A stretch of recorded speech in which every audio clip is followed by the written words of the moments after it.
All right, now, everybody, quiet, listen to me. We're going to start a show. Now, some of you people have been with me before. You know it's going to be a tough grind, but we're going to have a show.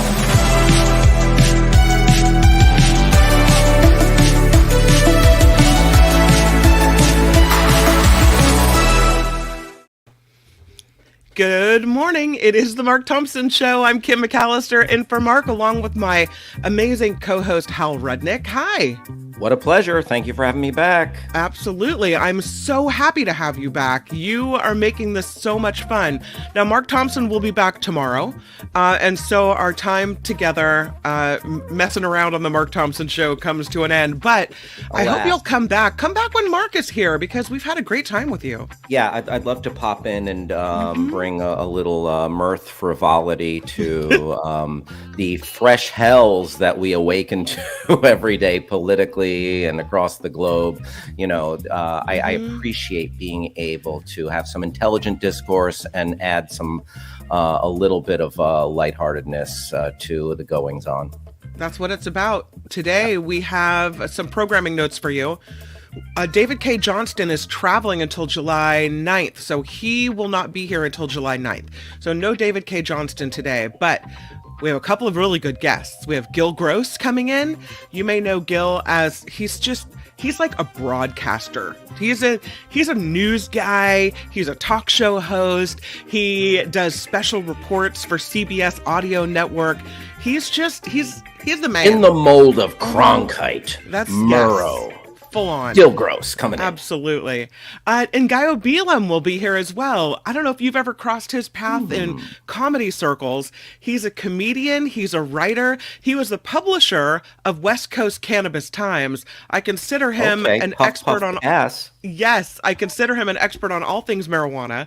Right and on. There's a couple stories about marijuana today that I was looking at, and one of them is kind of like an ag report for Santa Barbara County, and it's about their crops and how marijuana has risen to be one of their biggest crops. But then you look at what was supposed to be this whole marijuana industry with, money coming into the state and jobs for people. And it kind of seems like there's marijuana stores or cannabis stores closing, and that maybe we're doing things wrong or there's a problem. So I thought we'd check in with we can talk about it more with him. But at one point, I this was years ago, I read that there were more cannabis stores in Los Angeles than Starbucks. And there's seemingly a Starbucks like on every other corner. So I think some of them like just rose too high. They flew too close to the sun, a little too fast. Their wings melted off.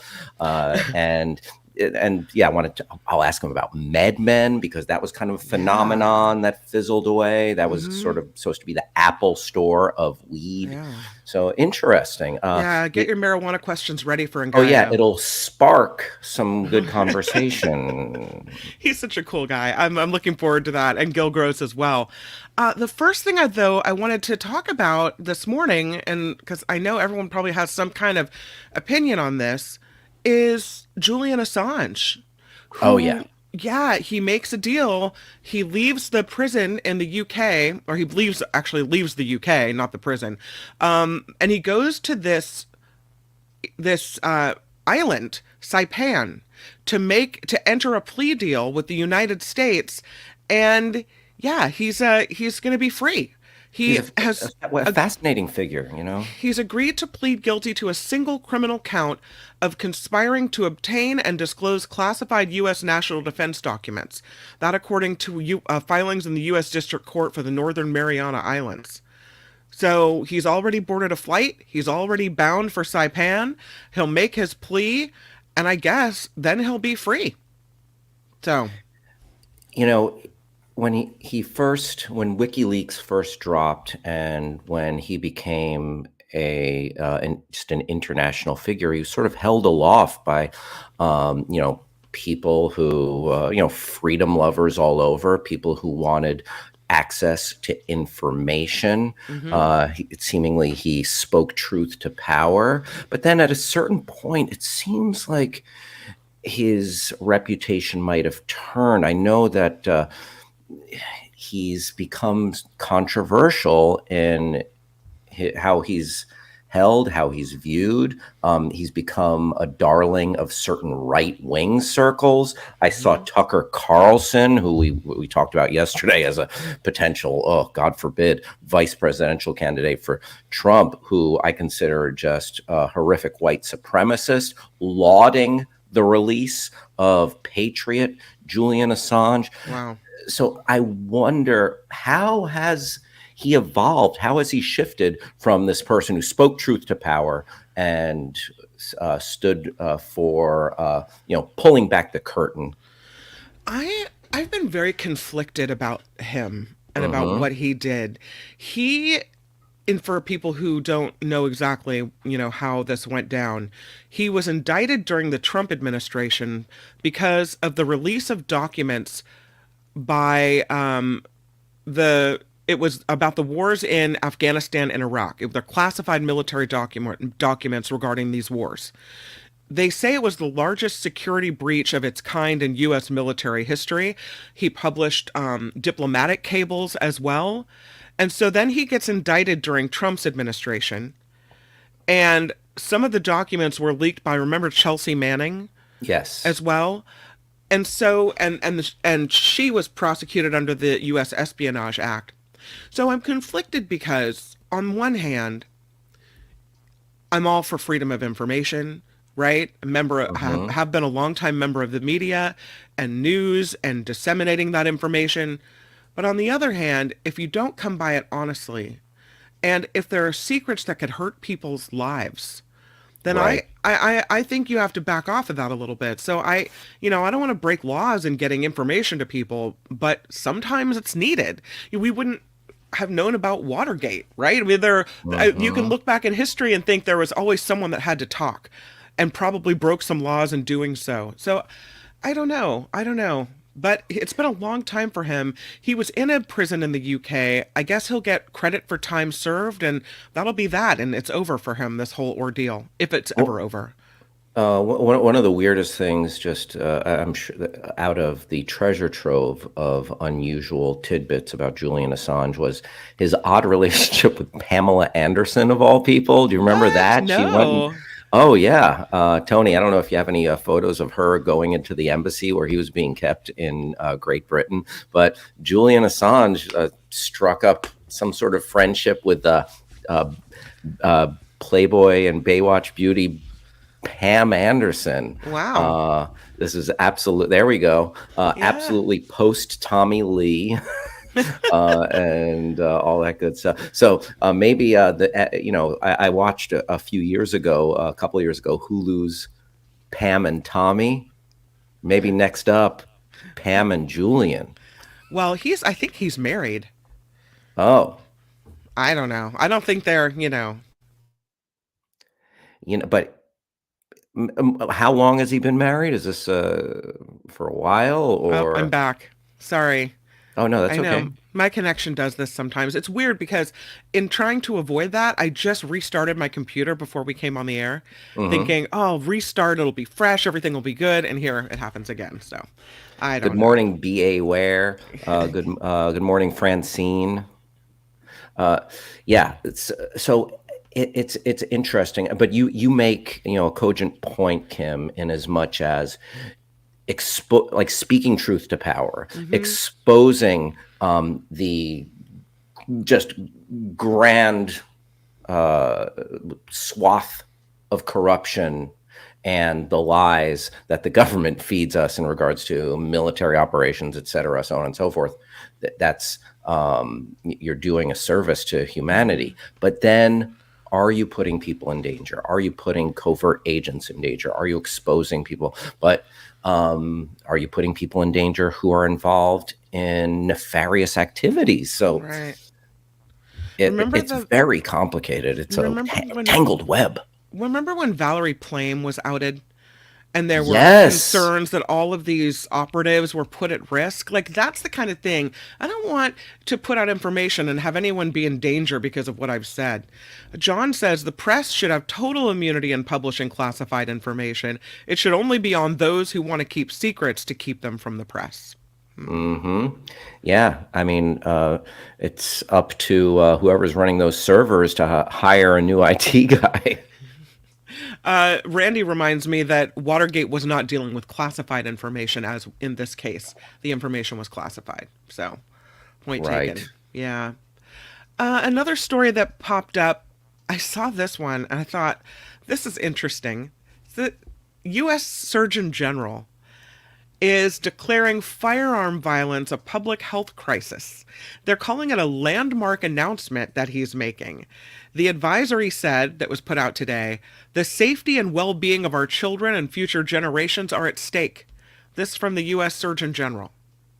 His name is, of course, Dr. Vivek Murthy, and he says that gun violence poses a serious threat to the health and well-being of our country, that not just a physical toll, but mental as well. And so this is the first time that they say that's the government's leading health body has weighed in on the issue of guns and gun violence. Yeah, Now, I say it's about damn time, because you touched on something important there, that it's not just physical. You're not just it's not just the fear of getting a brand new hole in your body, but mental. Kids having to go through active shooter drills. Sure, I absolutely. mean, growing My kids have been up. through it over and over again. As a Oh my parent, God. you've yet to deal with it. But as a parent, Not having yet. to send your kid to school, and you think to yourself, well, I hope today's not the day. Oh, and I teach writing and performance classes for the Upright Citizens Brigade Theater here in Los Angeles. Oh, how fun. And yeah, I love it. It's one of my passions. But we have these guides, and there are, emergency steps that you now have to incorporate what to do if there's an active shooter. It's become an everyday reality. And this is the one country where it just happens incessantly, and sadly it's one tragedy after another, and they all start to run together, and it's like, oh, which shooting of the week are we talking about? And yeah, so it makes sense. It's deserved that they give it this distinction, but will it matter? Will it do a blessed thing? That's exactly what I was thinking about, Hal. And I was thinking about one of the biggest things where you think, oh, the U.S. Surgeon General, you see that name in kind of black print on a white cigarette box, right? Yes. The U.S. Surgeon General warns that cancer can be hazardous to your health, birth defects, blah, blah, blah. And when that warning started going on to cigarettes, it's not like we didn't already know that that was the case. But Well, in then the 1950s and 60s, doctors said Lucky Strikes were the healthy cigarettes. right? But when we knew it, and then when the warning Yes. came on the cigarette cartons, it seemed like, and maybe it didn't make that big of a societal impact, but governmentally, that's when other things started happening, right? We had more programs to help people stop smoking, more programs to keep cigarettes out of the hands of kids. So I don't know if when the Surgeon General slaps a warning on something, if it kind of gives a little push to go, oh, that's something dangerous. We should look at making laws about, or that something like. I don't know, but I'm hoping Perhaps, that but, maybe it's the impetus of something better.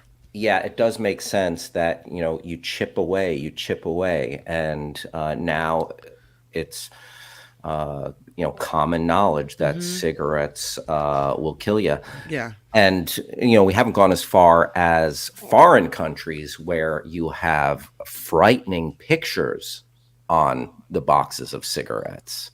Oh, do they?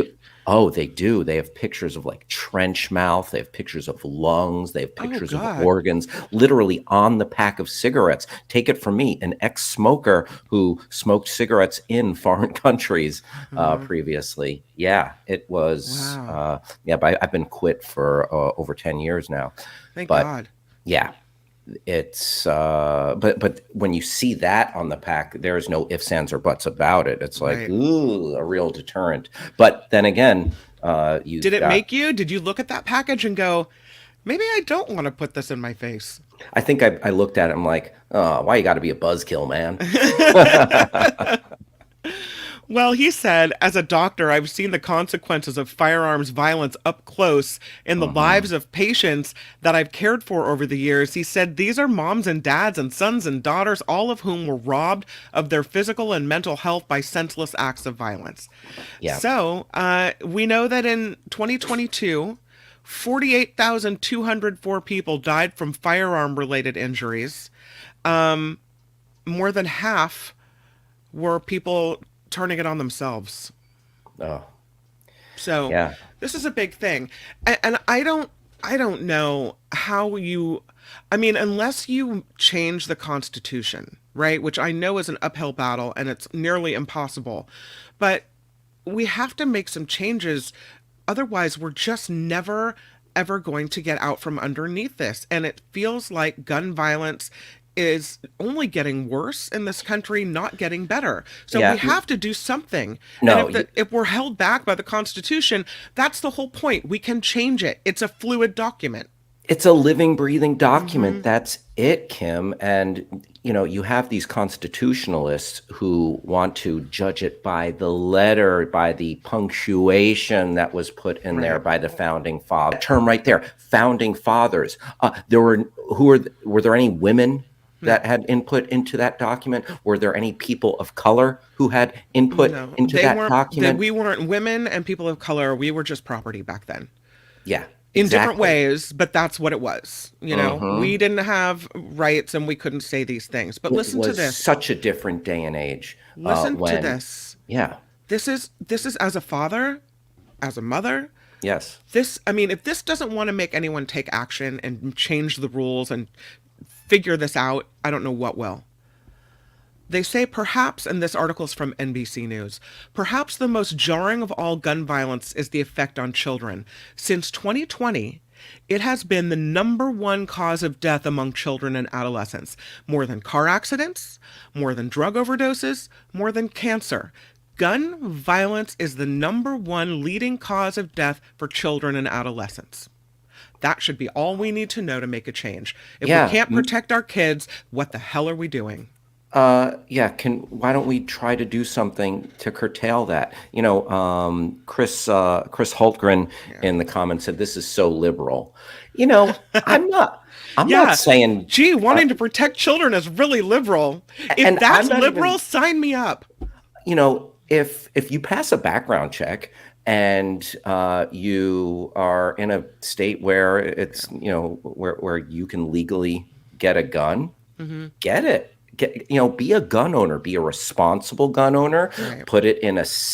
keep it in a safe place, locked and away, use trigger locks. I'm all for rules and regulations and responsible gun ownership. I'm Right. not saying that we, because you can't put the genie back in the bottle, but can you chip away to make it that much more? I mean, exactly to your point, Kim, safer for children, safer for groups, so we can live in fear just a little bit less, and we don't Oh, have a mass shooting multiple times a week. we can't even come to a decision on whether bump stocks should be allowed or not. I Yeah. mean, it seems so obvious. Even Trump said no bump stocks. And here comes a Hmm. Supreme Court going, nope. Part of the Constitution says you should be able to fire as many bullets at a time as you want because you are the one pulling the trigger. I can't even. I can't even. You Yeah. talk about mental health, you talk about sending kids to school, and a daughter going to high school. I've held her out of school once this year when there was some threat on campus. Now, it was likely that it was a hoax. It was likely that someone scrawled something on a bathroom wall that wasn't really going to happen. Someone probably wanted to get out of a test. But I'm not going to send my kid to school. Then the school district loses money and my child loses a day of education, plus the mental fear and worry about even sending them back the next day. These things happen, and I'm sure it's touched a lot of people in the chat and watching. I mean, it's just Hmm. we are in unable to move forward unless we attack the problem.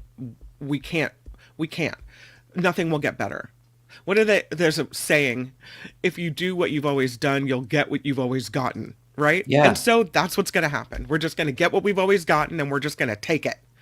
that's it. and this is an evergreen issue. It seems like we're at impasse here, unfortunately, and it's just getting worse because I think that the stressors on young people. I'm not saying that this factors in, but you look at some of the mass shootings that happen, live streaming them, God forbid, like the just when you think the nadir can't get any lower, it gets lower, like live streaming a mass shooting. And I think it's this, we live in this perfect storm. I'm not saying, like, I'm not one of these people that say, oh, violent movies and video games and rap music or something, but like some of these first person shooters, it looks like these video games, it looks like that some of the mass shooters are trying to ape that sort of behavior.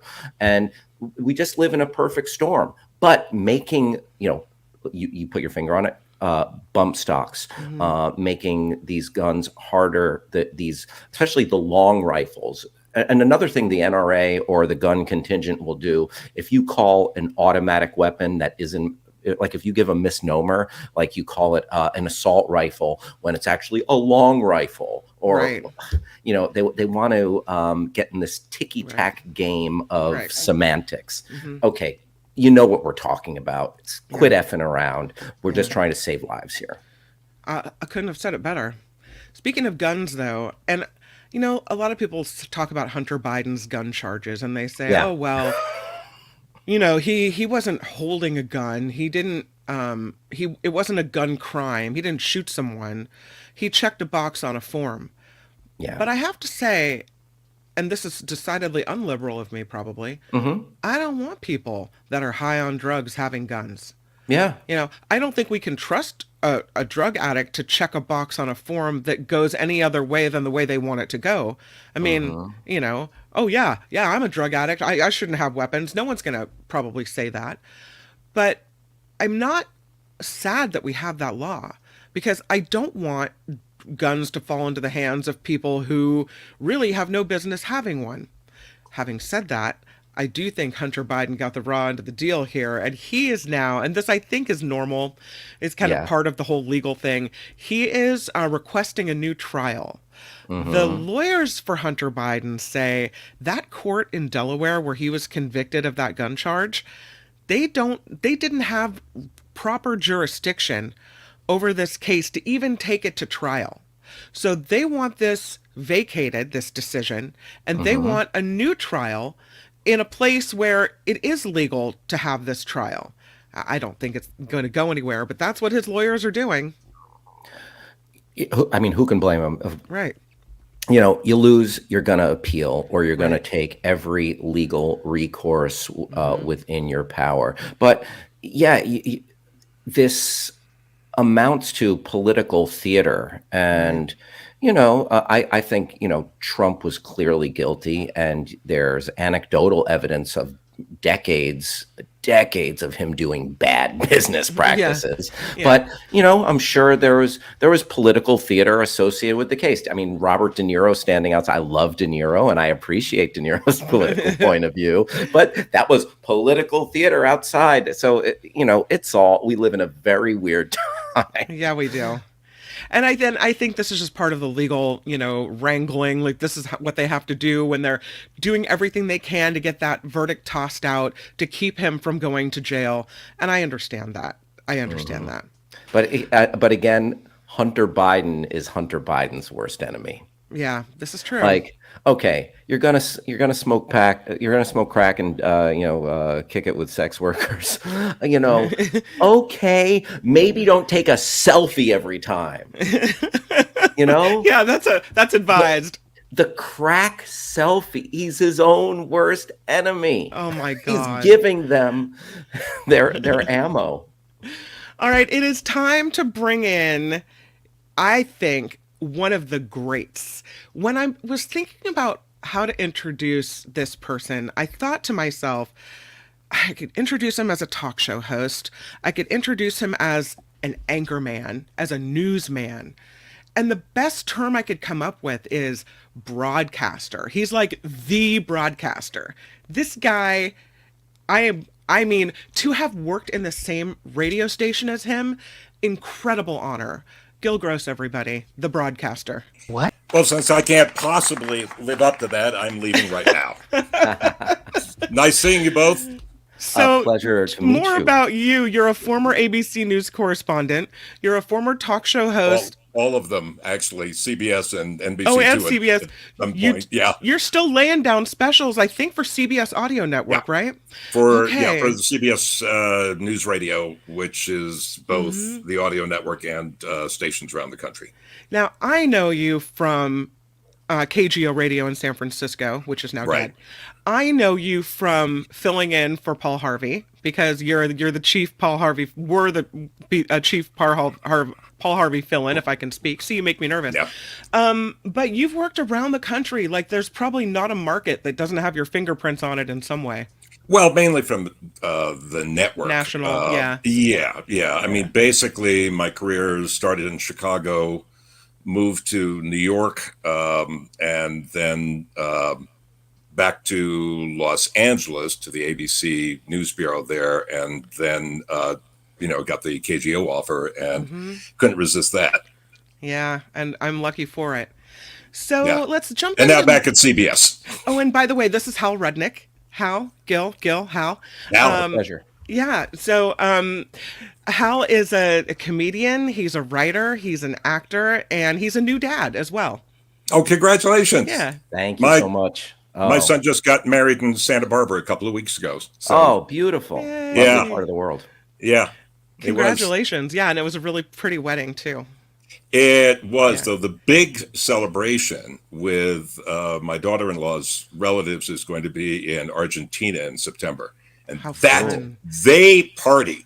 The second entree, we're not talking desserts, we're not talking breakfast. The second entree gets served at 4 a.m. Oh, my goodness. Are you going to be able to stay up? Are you going to be able to make it? Let's hope so. To the second entree? Oh, wow. All right. Yeah. Quite a destination wedding. Yeah. Well, and Hal, by the way, is completely right, just to pick up what was being said before, putting an agreement on it. Hunter Biden is Hunter Biden's worst enemy. He's also his father's worst enemy in many ways. I mean, he had a great deal offered to him on a silver platter, nothing. He had an indefensible case, and it was just like, wait, he's taking this to court? Why the hell is he doing that? Yeah.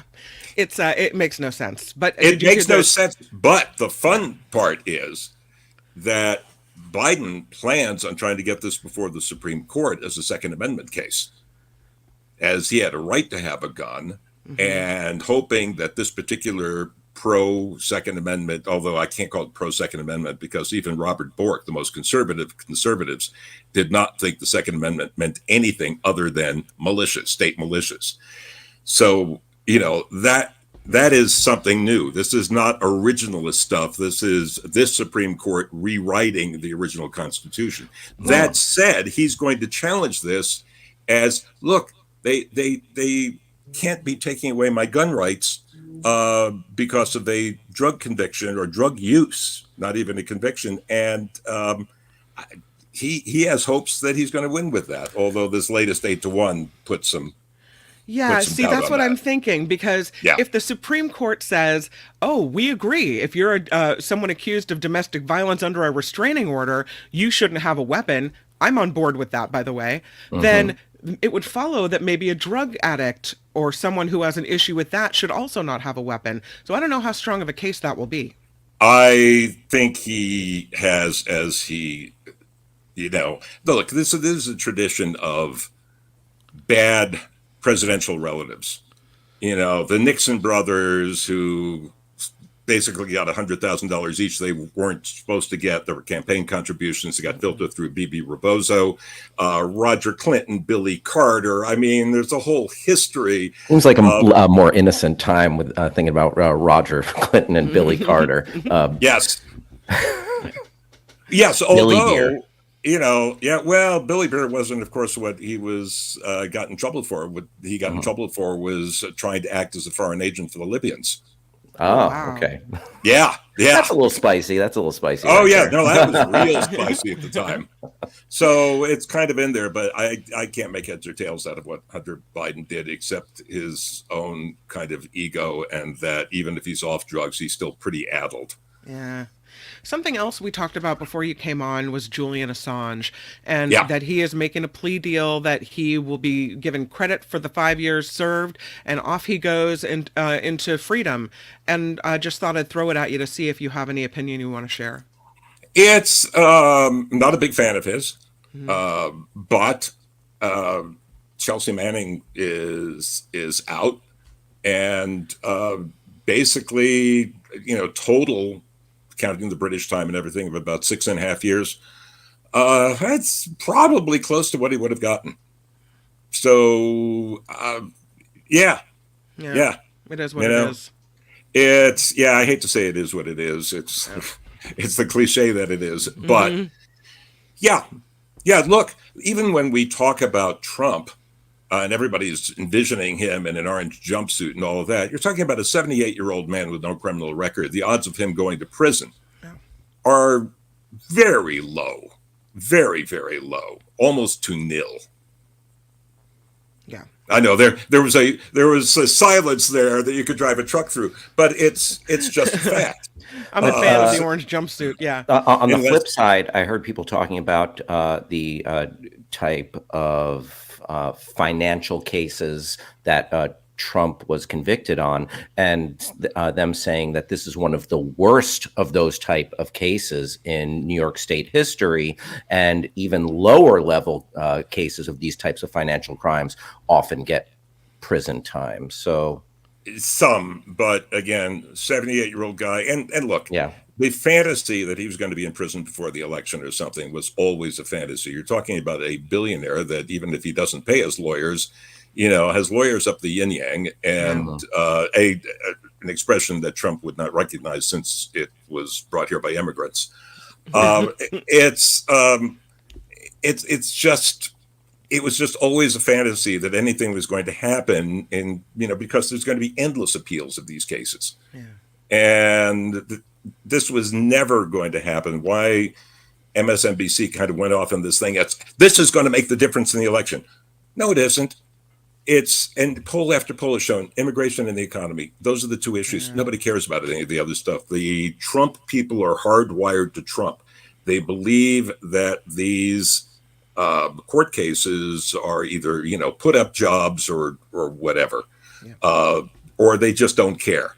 And the anti-Trump people are hardened. We are talking in this election about a tiny number of people in 3 states, Michigan, Wisconsin, and Pennsylvania.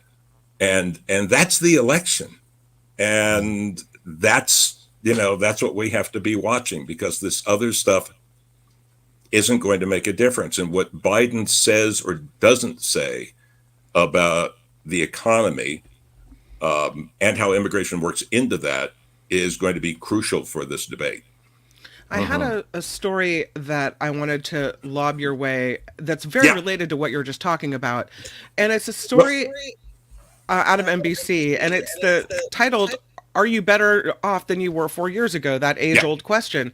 And for a lot of people, it's not really cut and dried, because the story gives statistics about how wages have increased in the last couple of years, but how inflation has as well. And so people are still looking at their grocery store bill, or their, the number on the gas tank as it clicks upward, and they're thinking, this is untenable. I can't live in a place where things cost so much. Pollsters and national journalists who get 90 seconds in the evening news or a cable TV show that wants to get back to something more fun where 8 or 9 people can talk over one another do a terrible job of covering the economy.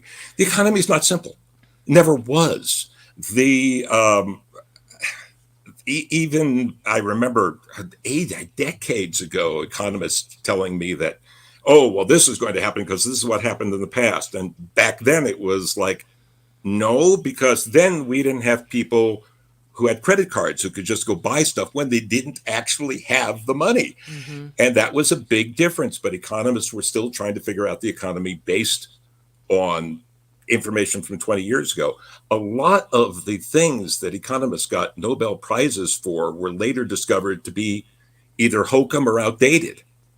And so when we get these things trying to look at the economy as, well, the stock market's up, which is what Biden's trying to sell, so everything's great.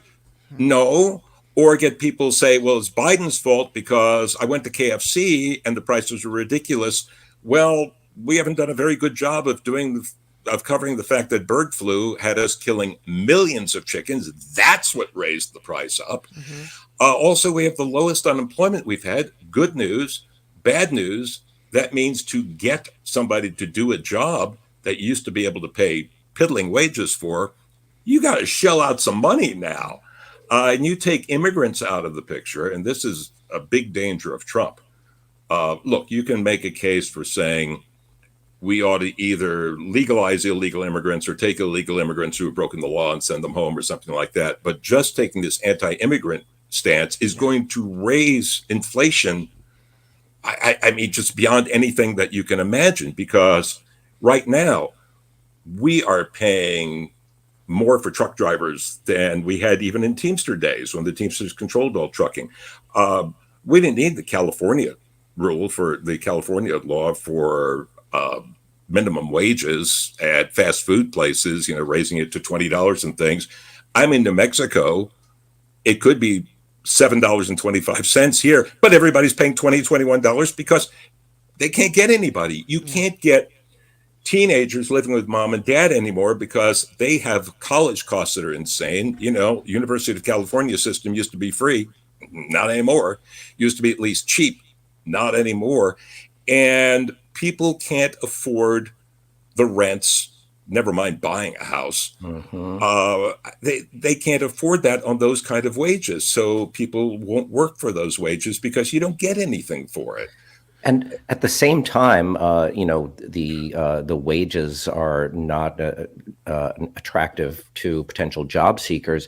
You have these corporations that are making record profits. Mm-hmm. I mean, we talk about the genie being out of the bottle as far as guns earlier, but is there ever going to be a way to say, hey, corporations, in order to ease things for the American taxpayer, what about taking a little less of a profit than you did last year? That seems like a non-starter. Yeah, it's a total non-starter.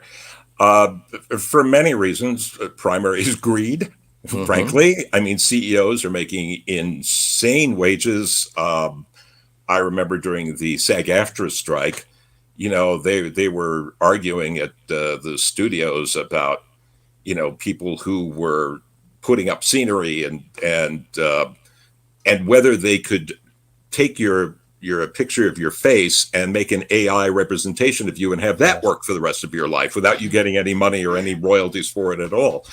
And meanwhile, they were giving people like Bob Bakish, who destroyed Paramount, they were giving guys like this $30 million a year. Mm-hmm. Some of them a lot more than that. The clown who's taken down Warner Brothers has gotten more than $50 million a year. So can you do something about that? These are now, for the most part, multinational corporations. If they aren't qualified by law for having the United States as their home, they're going to be a Grand Cayman Island corporation or something like that. And so you're not going to see that. Are a lot of the price increases just greed? Hell yeah. Yeah. Look at the pharmaceutical companies, doing with drugs that you go anywhere else in the world. I mean, check the prices at a Canadian pharmacy or something or overseas. You have Americans now. Biden made a big thing, and this was good. It's something Trump promised and never did anything about, but about allowing Medicare to negotiate with pharmaceutical companies, sure, the way insurance companies do, to get the prices down closer to what the rest of the world pays. So he did it with 10 drugs. The most significant was Eliquis, which is a blood thinner that is used by a huge part of the American population that has Medicare. So they got that down, but there's still that donut hole. So people are looking at spending for 3 months worth of medicine, $600. So they're getting it from India. Yeah. Good news, you can get it from India. Bad news, some Indian companies have had some problems with both the efficacy and the ingredients, some of which have been dangerous in some of those pills. But Americans can't do anything else. So these are economic problems. This is all to the point of, yeah, stock market's up. Some parts of the economy are better. Inflation is bad here, but it is lower here than it is in the rest of the world. But we don't have nearly enough housing, which is why housing costs are so high. The government has done nothing to free up land or look at regulations for housing. Look at things that, look, there are some regulations that you have to keep if there's another fire in paradise, to keep your house from being the one that is burned down. But there are other things that just add to costs, which is another reason why even if you have land available, which of course in the Bay Area you don't, but even if you had land available, building a new house it's too expensive. So everybody's fighting for the old construction where the building costs were baked in 30, 40 years ago to the price. These are all separate issues. There is no one economic. The economy is good or bad. These are all separate all over things. The place. Well, and that's what the thing is you look at polls of issues that are important to voters, right? I just saw a poll yesterday looking at younger voters and what issues are more important to younger voters. And they list the economy as the top issue. But to your point, no one really knows what exactly that means. When you say the economy is important, most people, are they talking about their grocery bill? Are they talking about home prices? Are they talking about the fact that there's, lower unemployment? What do they mean? Are they talking about the fact that jobs pay more now? They don't mean that. So it depends. It depends on the circumstances, and you're looking at various slices of the economic pie that are completely different. If you are talking to a 65-year-old couple who has, if they still even have a mortgage, has like a 3% mortgage that they got 5 or 6 years ago, then you're talking about the cost of healthcare. You're talking about whether their insurance, they might try to buy insurance for later needs for nursing homes and things like that and find out they're priced out. That's something you either buy when you're 30 years old or you forget about it. If you're talking to young people, you're probably talking about housing costs. It's like, well, I make all this money, but, here's the monthly rent now. Here's how I'll be able to afford a house when mom and dad die.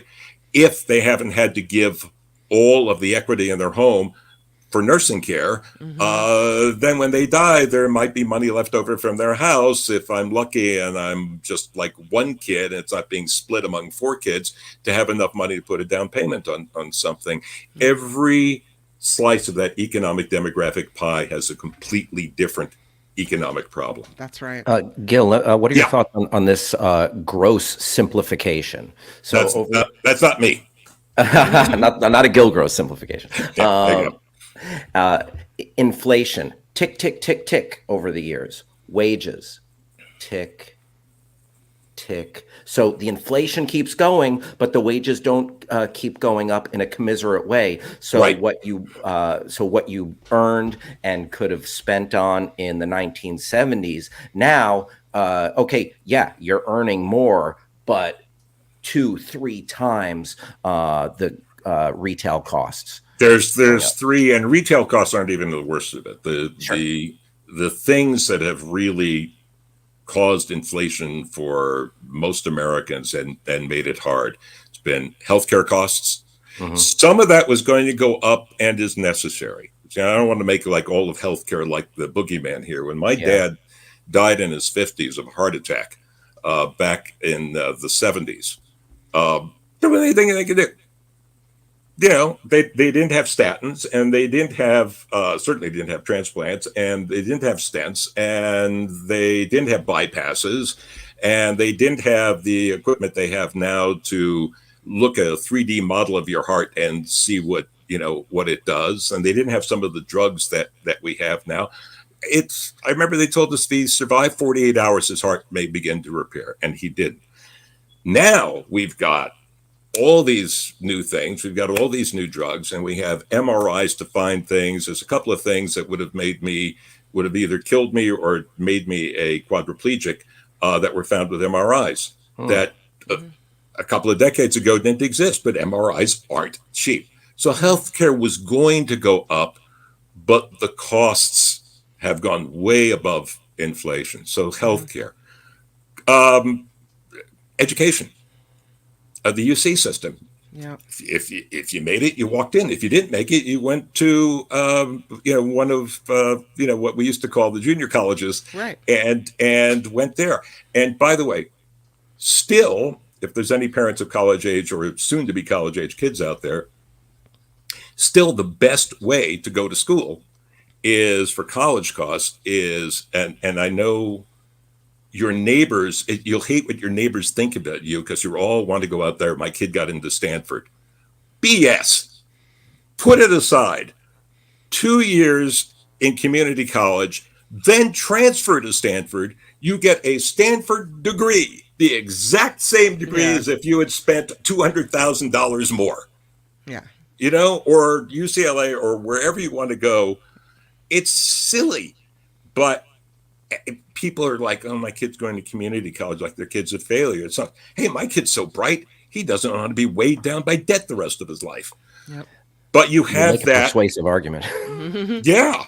And you have that and the debt that carries, which is also kind of part of inflation because you can't be spending it on housing and things if you're still paying college costs. So you've got what's going on with real estate, you've got what's going on with education, you've got going on in healthcare. That's before we even get to, oh my God, I went to McDonald's today. Let's switch topics because it's not a fun one, is it? No, it isn't. Well, I mean, what are you going to say? Like, things are just expensive, and that's just, I don't know how we get around it. There are things you can do. You can have the government. I wish Biden would say something, announce in the debate, we're doing something that will cut the costs or, do something for home builders and make it easier for people to build. Maybe find some of it, because right now when we have federal land that's for sale, I'm not talking about environmentally beautiful land, like selling off parts of Yellowstone. But we have places where there were federal office buildings that are dated and things like that, what's called surplus federal property. They just sell it and get the cash. Build housing on it. We've got a lot of this land. Will that solve the problem by itself? No, but everything we can do to get housing. Alabama, not a progressive state, okay? Alabama now has a program where they are paying to have roofs reinforced of people's homes. Why? Because with global warming, which of course, according to Republicans, doesn't exist, but obviously does.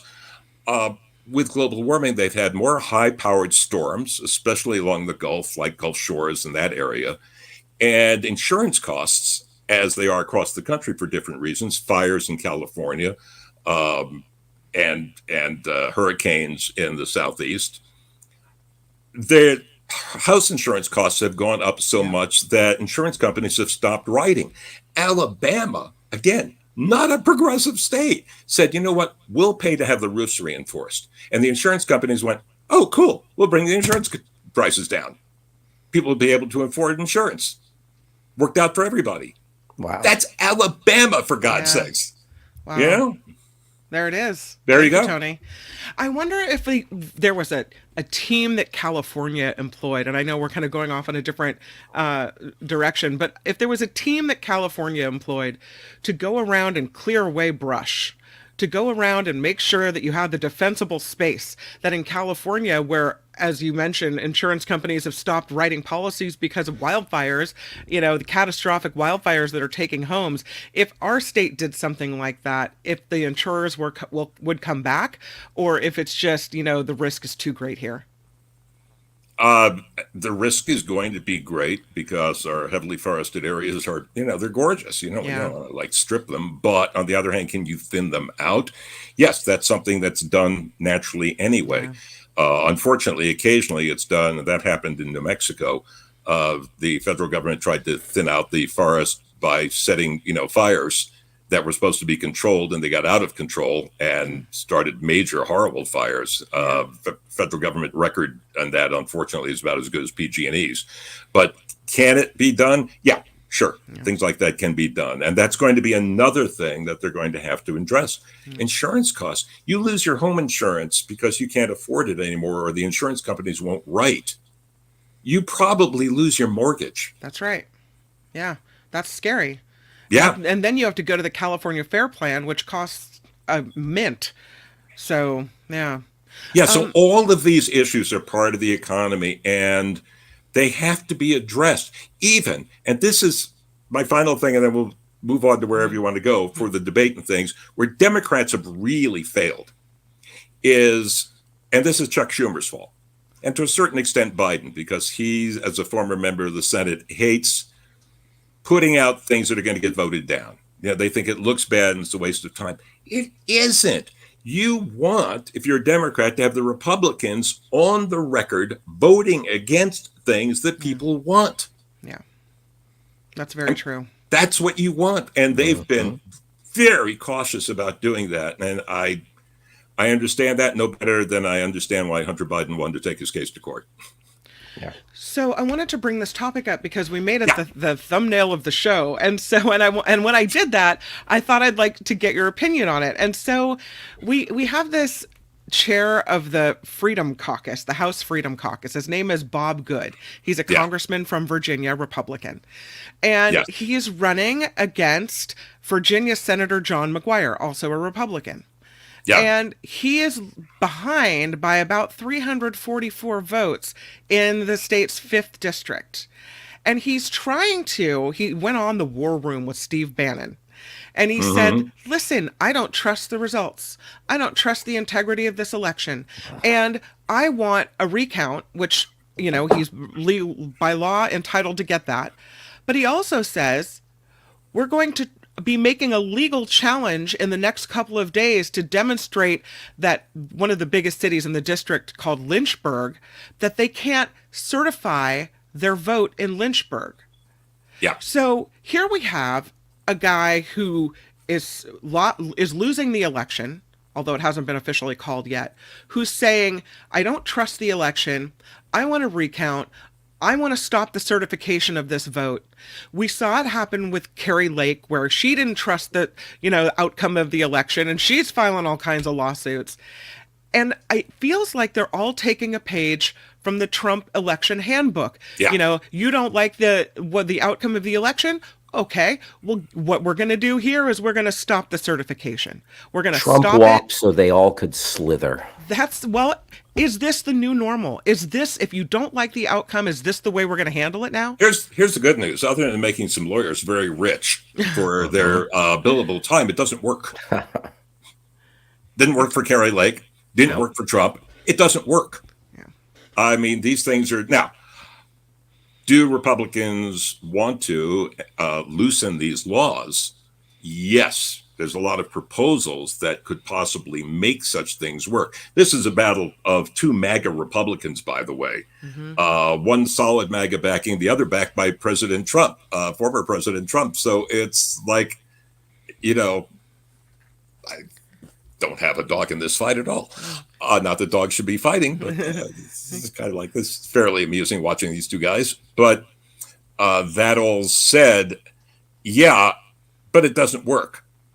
Except to make lawyers rich. And I'll say this much, Good's lawyers will probably get paid, unlike Trump's lawyers. I mean, it doesn't work, but, I think it's a slippery slope to potentially fomenting violence or getting, your side of the electorate riled up, foaming at the mouth, and there's seemingly no end to it. And that distrust in something that's supposed to be the fabric of our democracy, it's just one thing that keeps chipping away.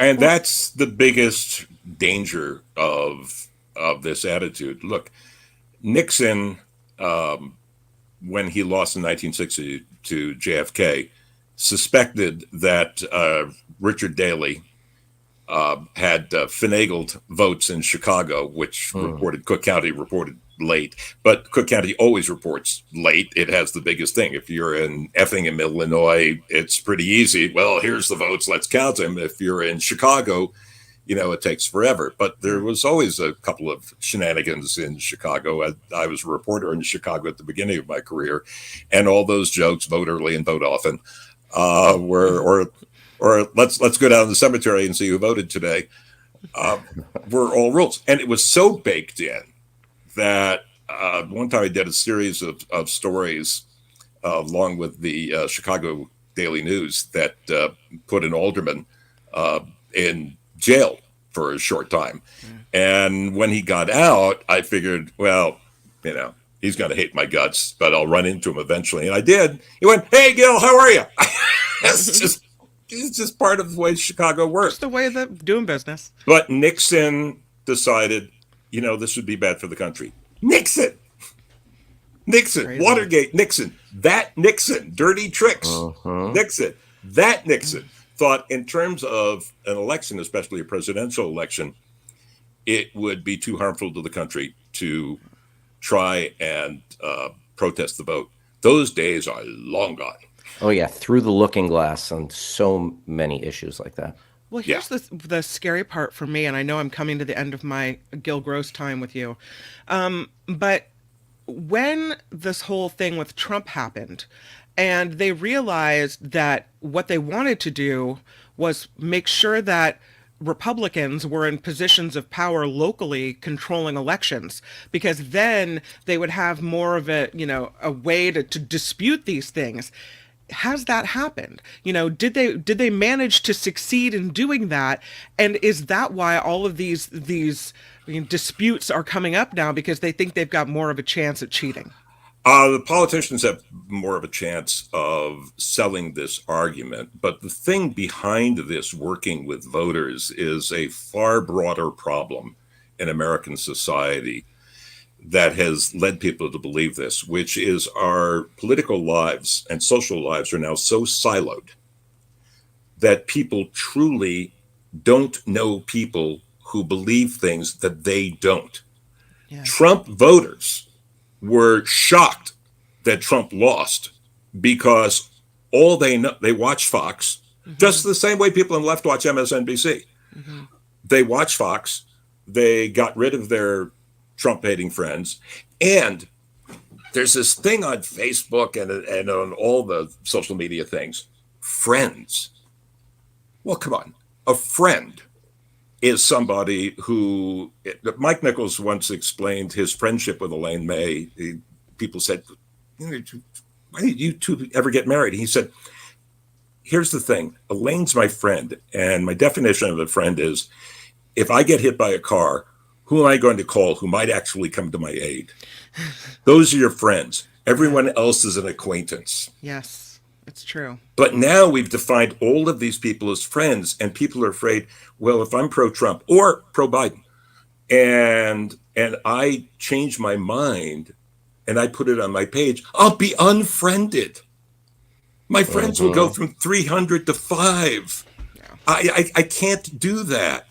And so people have been hardened by these silos of information and social media that I don't even know who the hell my parents voted for. I have a suspicion who my dad voted for, but because he did this little jig in the front hall when the newspaper came that Joseph McCarthy had died.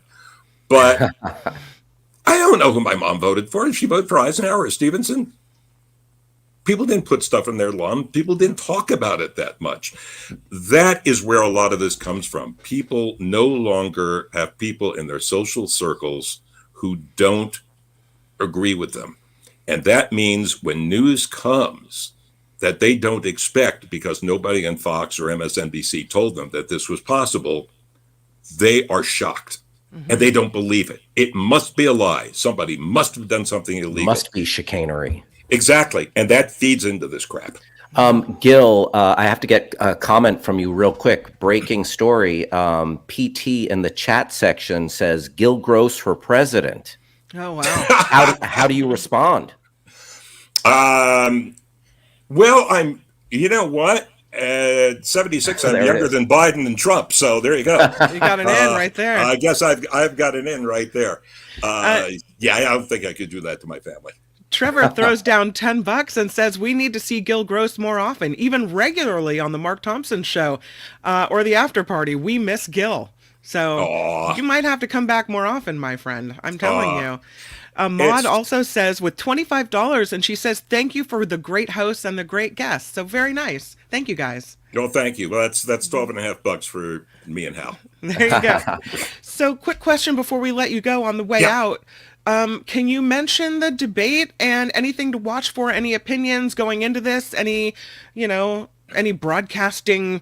I know they've already started criticizing the moderators before the debate has even happened. So I don't know. What are your thoughts about the debate as we go into it? Most part change votes. That said, since we're talking about a small number of votes in a small number of states, I think there's a chance.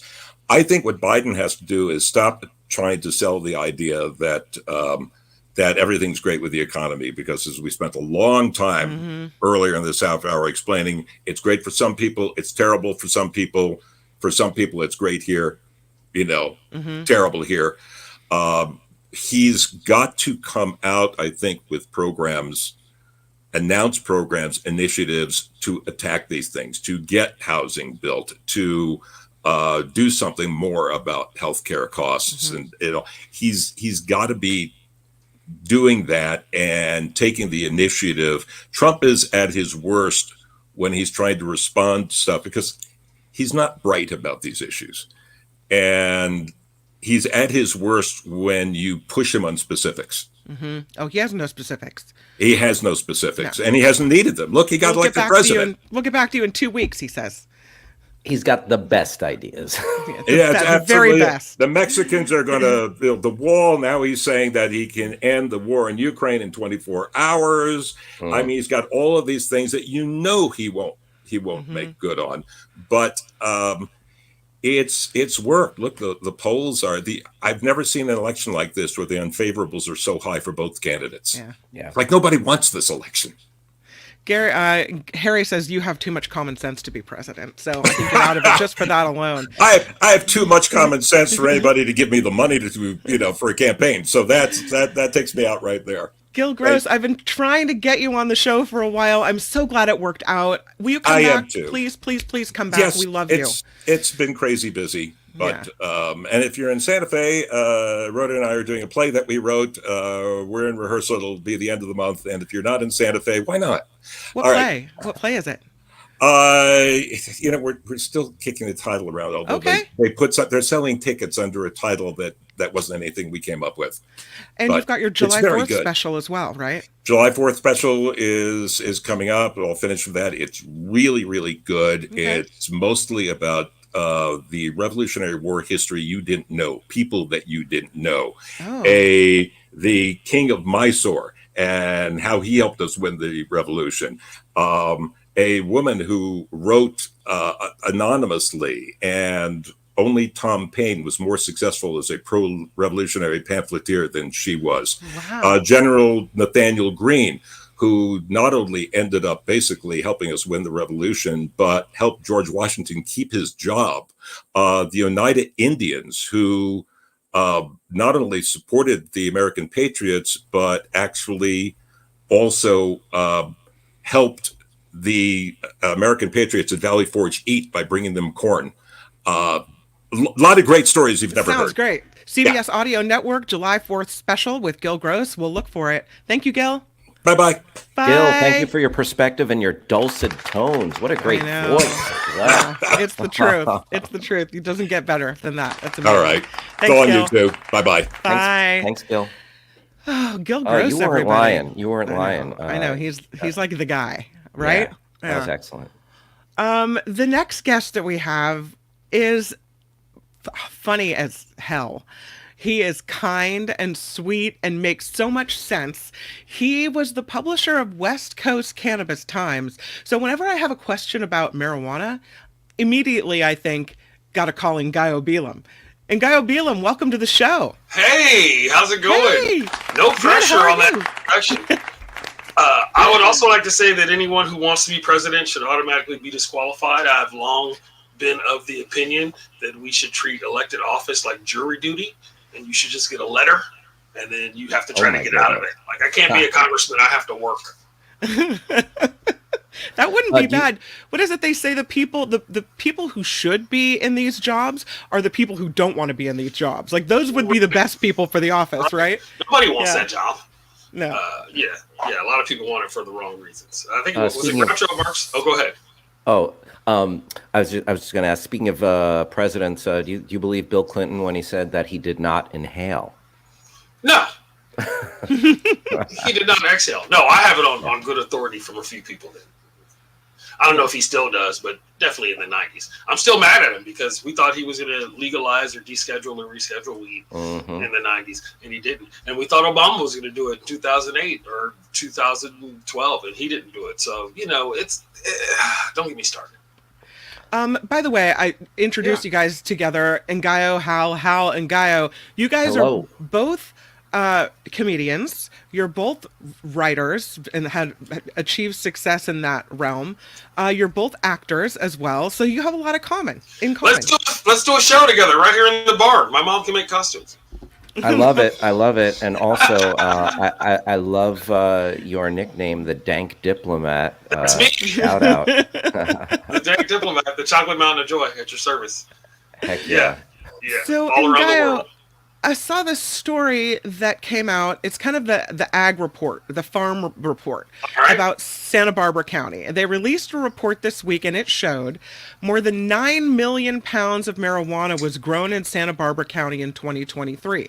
It's worth more than $328 million.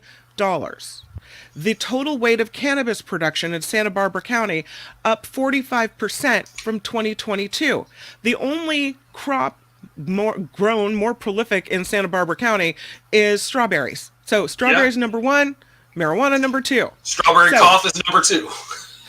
We're having huge success growing marijuana in Santa Barbara County.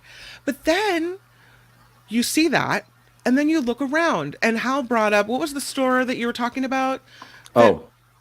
MedMen, who they advertise themselves as the Apple Store of weed, but it was a business model that other people were like, oh, we can be kind of a boutique, nice, and you see them all over the place now. And MedMen is hemorrhaging money, if not already bankrupt. They're not the only marijuana store or dispensary, they're worth less than $1 in the aggregate, and they have $50 million in debt.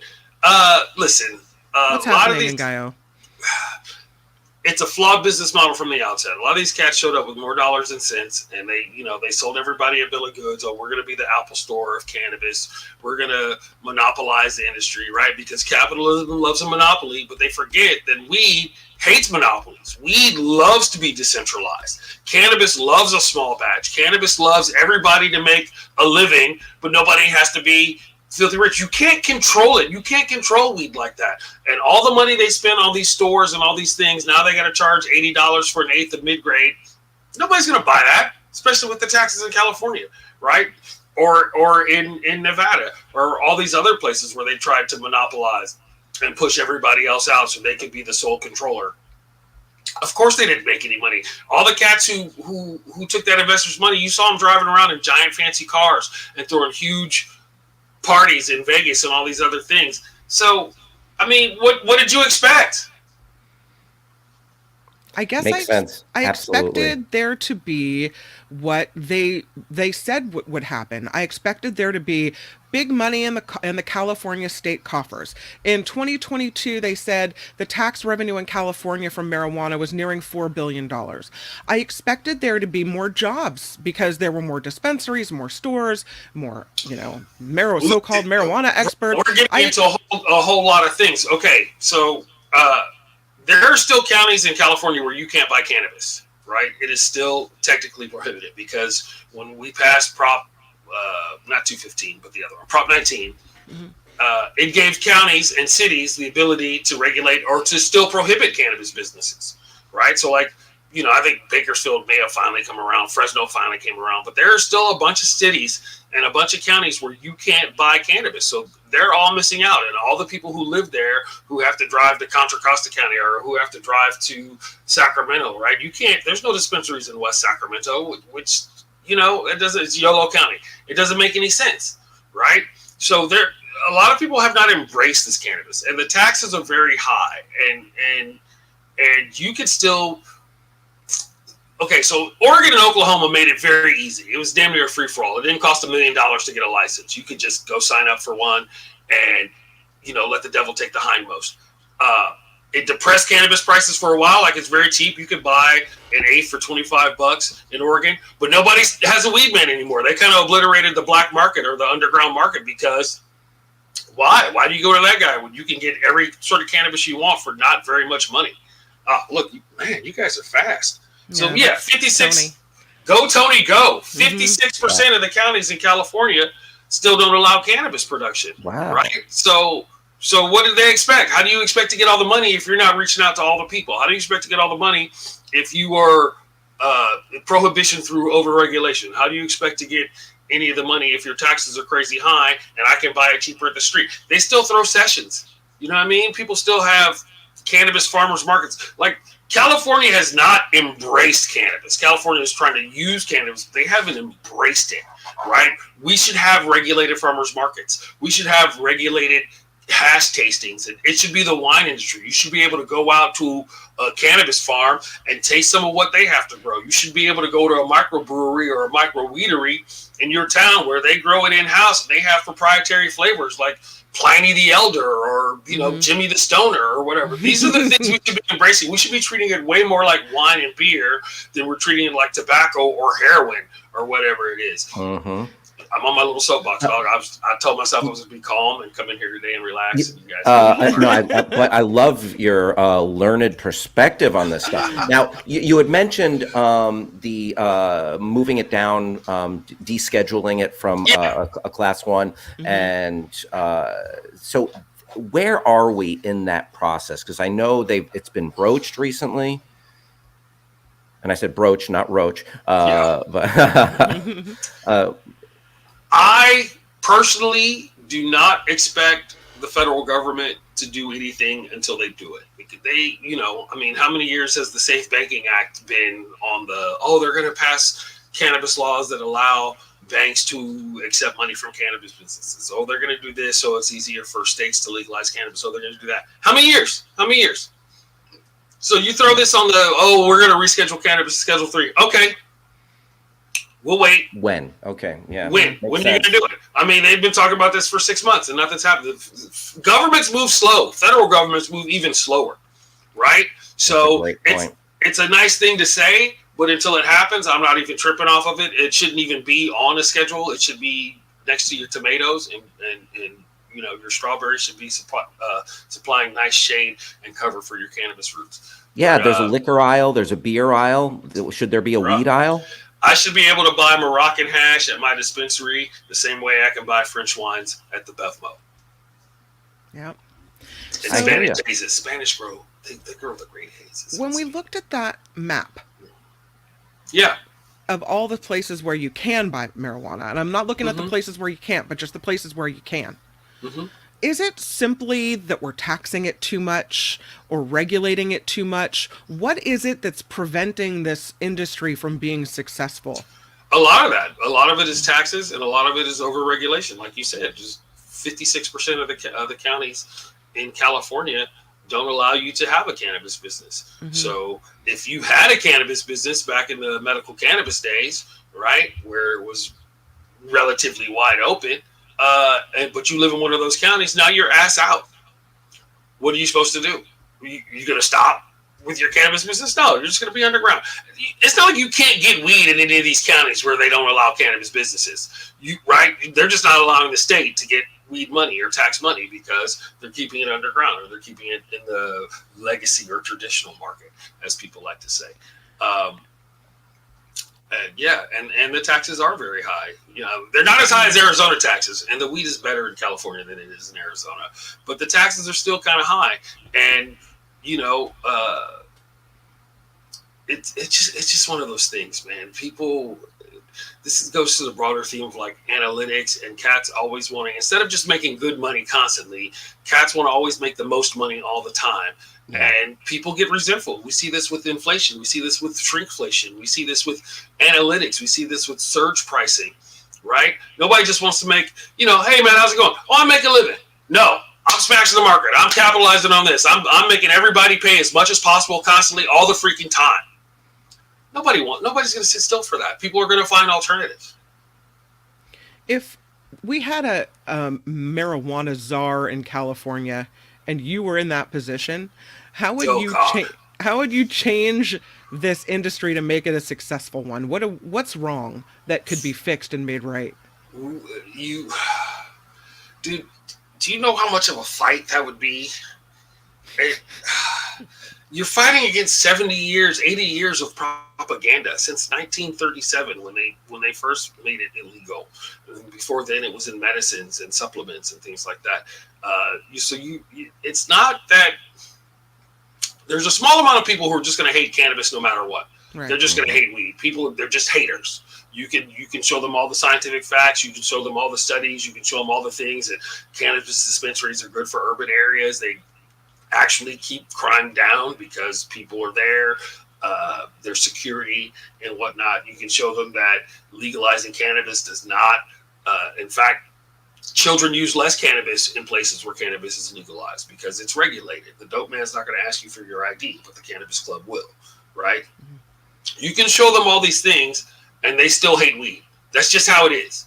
So the things you would have to do, you're just going to meet so much opposition, right? We should already have cannabis lounges. You should be able to pop down to the local to smoke a joint and watch the game, or smoke a joint and play trivia night.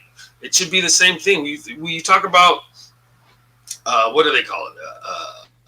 A safe drug use play. I can't remember exactly what they call it. Drug safety zone. Yeah. It's not really a drug safety zone. It's just like a spot where you can chill and do drugs, right? Yeah. Like a bar, like a coffee shop. Right. Yeah, there's a place in town here owned by Woody Harrelson, The Woods. That's a good spot. That's a great spot down in West Hollywood. Mm-hmm. Right? Mm-hmm. There needs to be more of that. San Francisco has a few. Sacramento still doesn't have any. Fresno doesn't have any. You know what I mean?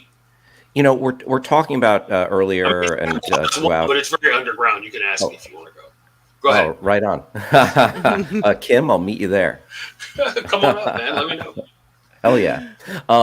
So we were talking earlier about the corporatization of marijuana with and just people wanting to monopolize it and being decentralized. I want to tertiary to that notion.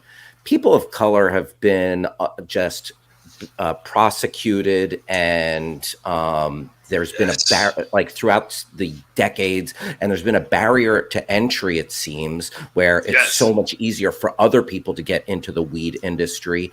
And, they've been expunging some of these marijuana crimes, but I feel it's just a real slap in the face that people remain in jail for these crimes, whereas you have freaking John Boehner, the ex-Speaker of the House, on the board of a marijuana company, and all this stuff. Are we getting in in just making it a little more progressive and allowing the little guy and also people of color to flourish in this burgeoning industry? In some ways, we're getting better. California specifically, they effed it all up from the beginning because it was supposed to be that equity and small business owners were supposed to get first crack at it. But of course, money shows up and money starts lobbying. And then all of a sudden, it's $1 million to get a license. And our equity program isn't up yet. So all the people who have $1 million got to open their clubs, but all the people who were in the equity program who maybe don't have $1 million because they've been prosecuted and oppressed by an unjust drug war, now they're last in line. And so now by the time they get open, bro, it's almost too late. You know what I mean? Connecticut has made equity a priority in their legalization efforts. So hopefully we will see some changes. Some other states have done more. New York is really trying to make it a priority. Some other states, seeing what happened in California, seeing what happened in other states, are trying to really make it easier for small businesses and equity people and people affected by the war on drugs, and not just people who have money and see cannabis as a commodity. Right on. Involved. And a follow-up to that, I'd love to get your opinion on one of the more successful people of color who came up in the world, the founder of Cookies, Berner. Yeah. I don't know much about that guy. I met him once. We never really hung out. I never really chopped it up. I mean, they seem to be having some problems, which are the problems that people with money often have. Is where's the money? You're supposed to give us some money. You're supposed to do a thing, or then. I mean, he's got a really big brand, and so I don't know. I mean, Cookies is cool. I guess there's a Cookies in Sacramento. I think I've been once or twice. Once again, for me, I like a small farm. I like to go out into the woods and talk to my boy, and he says shit like, we picked this spot because the sun rises right over this mountain over here, and we wanted them to have a beautiful view, and they got, little places for the frogs and the iguanas to live, and they play nice music for the plants to grow and things like that. You're painting a beautiful picture, and you make a great point. Yeah. Go ahead. No, you make a great point, because Cookies has become this brand that it seems like they're just as interested in selling hoodies and baseball caps in addition to marijuana, whereas you're painting like a picture of just like a beautiful, bespoke, chill farm. Yeah, and listen, there's nothing wrong with being a giant conglomerate if you do it the right way. You just fall into pitfalls and traps. And I'm not mad at Cookies having a giant brand, and everybody wants to be the next Cookies. Everybody wants to be gelato or this or that, or man, just grow weed that you enjoy and do it like that. But cannabis is always going to be with us. You'll always be able to find some super nerdy cats about it, and overall the prognosis is good. Is there a place where you get information about what's happening in the marijuana industry and with it? Is there the best place to go find that? You can just ask me. I know everything. I'm that's what I do. But I mean, people that don't have an Ngaio hotline, what do they do? I follow a lot of cats on Twitter. Tom Angell, Angell, is really good about it. The International Cannabis Business Conference website, if you go to internationalcbc.com, they have a lot of international. I work for those guys, by the way. I love them. I'm the MC for all the things. They have a lot of international cannabis information. TikTok hates weed, so don't go to TikTok and try to find your weed news. Don't go to Instagram and try to find your weed news. They have a little, but not a lot. So you want to go to Twitter. You want to go to is it Marijuana Moment, or they're also Weed Week? I think those guys do a lot of news for that too.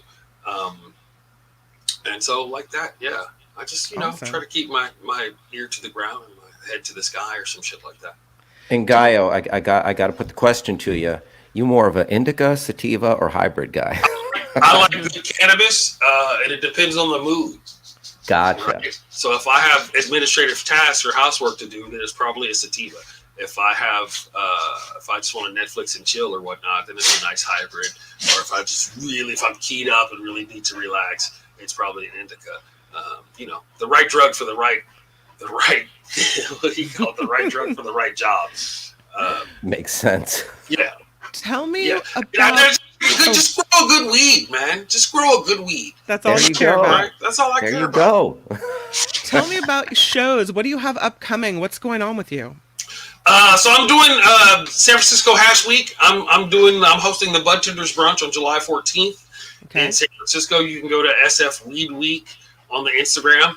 And I know I just told you Instagram doesn't like weed, but there's ways around it. But if you go to SF Weed Week on Instagram, we have all the information of that. Shout out to David and Sabrina. I have a show. I'm going to be this weekend. I'm at the Alameda Comedy Club, actually. Awesome. In Alameda, okay. California, Friday and Saturday, and then I have something on the 5th. Man, Tony's a beast. I know, he is. And then I have a gig in Sacramento on the 5th, but I can't remember where. I got another one on the 11th, and I just picked up one on the 28th, and I should really write all this shit down and make it easy for people to find me. Do you have a Thank website? you for reminding me. I have an Instagram. I have a Twitter. Okay. I do have a website, but look at that. But it's not up. Okay. So if you know anybody who's good at that sort of thing and isn't too expensive or will work for cannabis, let me know. I do need to actually get my website together. Will work for weed. Ngaio, you are so awesome. Thank you for coming on. I so appreciate it. I hope you'll come back and talk to us about other stuff too. Anytime. Let's do it every other week. Right on. Thanks, Absolute pleasure to meet you. Thank you for dropping some knowledge on us. Thank you, Hal. Bye, my friend. See you later. Ngaio Bealum, everybody. Yeah, gonna be in Alameda. So yeah, check it out. He's so funny to see live in a comedy show. I mean, I've been to at least 2 or 3 shows. I know him because he used to be a Punchline comic. So he'd come around to the radio station where I worked. Oh, nice. And you do those, you go in, you do the little, promo for the show and whatever. And he's just the nicest, coolest person. So I'm excited to have him back in the Bay Area performing. He's Bay Area guy too. Right on. So, no, he was such a funny, knowledgeable, rad dude. There's there's kind of a meme that went around, who would be in your dream smoke circle. And you know what? He's rising to the top of my list. Yeah. Fun to puff one and chop it up with Ngaio. Yeah, he's a cool guy. Right on. Well, what do you say we do a little bit of news and then we have a That's Rich segment to get to, Hal? We good with that? I love it. I love it too. Let's do it. It's news here on The Mark Thompson Show.